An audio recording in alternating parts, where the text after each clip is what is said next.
নমস্কার বন্ধুরা, আমি প্রিয়াঙ্কা। আপনারা দেখছেন প্রিয়াঙ্কাস ব্রাইট স্টোরি। আজকের রেসিপি নরম তুলতুলে ফুলকো ফুলকো রাঙা আলুর মালপোয়া, যা মুখে দিলেই মিলিয়ে যাবে।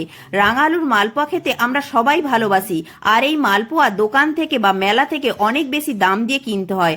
আজ আমি দেখাবো বাড়িতে থাকা রাঙা আলু দিয়ে কিভাবে ব্যাটারটা বানালে প্রত্যেকটা মালপোয়া এইভাবে বলের মতো ফুলবে ও নরম তুলতুলে হবে।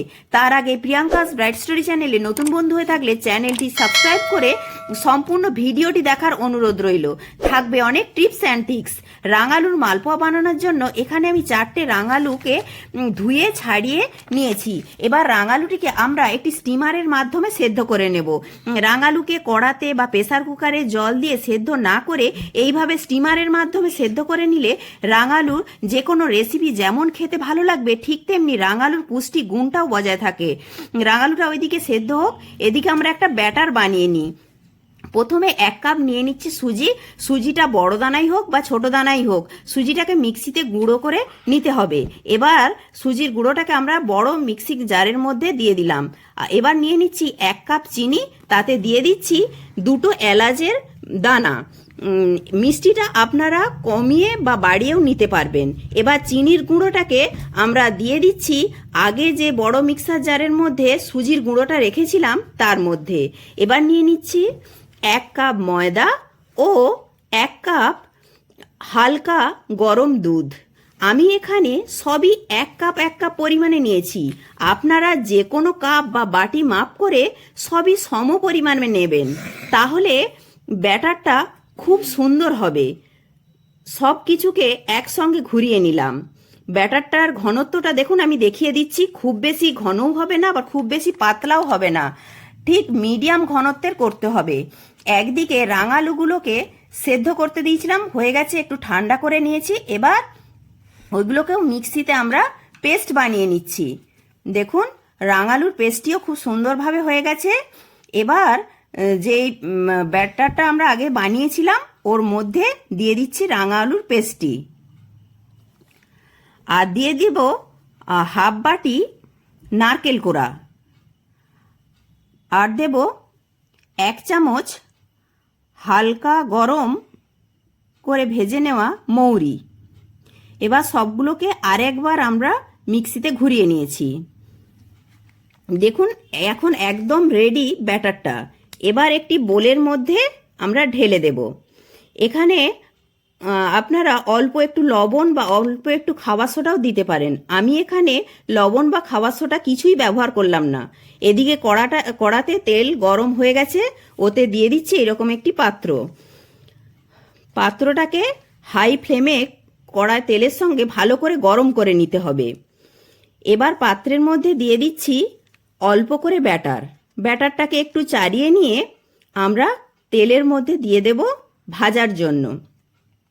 এইভাবে একটি পাত্রের মধ্যে দিয়ে ভাজলে প্রত্যেকটা মালপোয়া একই সাইজের হবে ও গোল গোল হবে।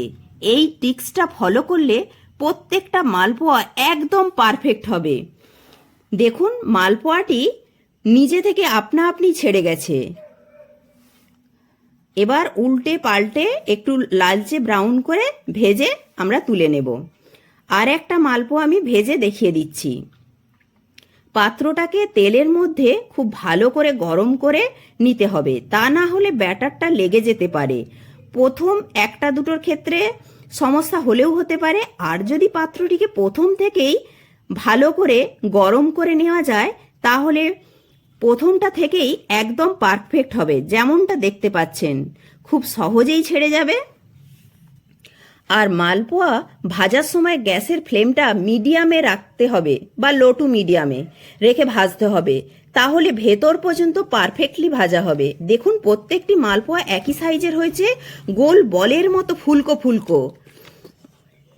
এবার এইভাবে শুকনো শুকনোও খেতে পারবেন, আর চাইলে ওপর থেকে চিনির সিরা ছড়িয়েও খেতে পারবেন।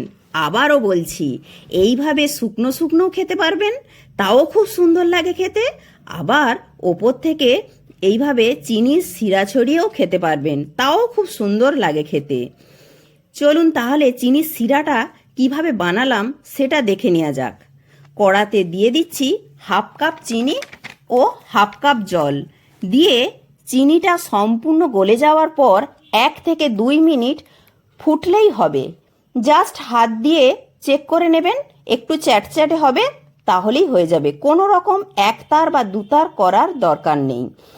তাহলে আজকের নরম নরম ফুলকো মালপোয়া কেমন লাগলো অবশ্যই কমেন্টে জানাবেন। যদি ভালো লেগে থাকে আপনারাও অতি অবশ্যই বাড়িতে ট্রাই করে দেখতে পারবেন।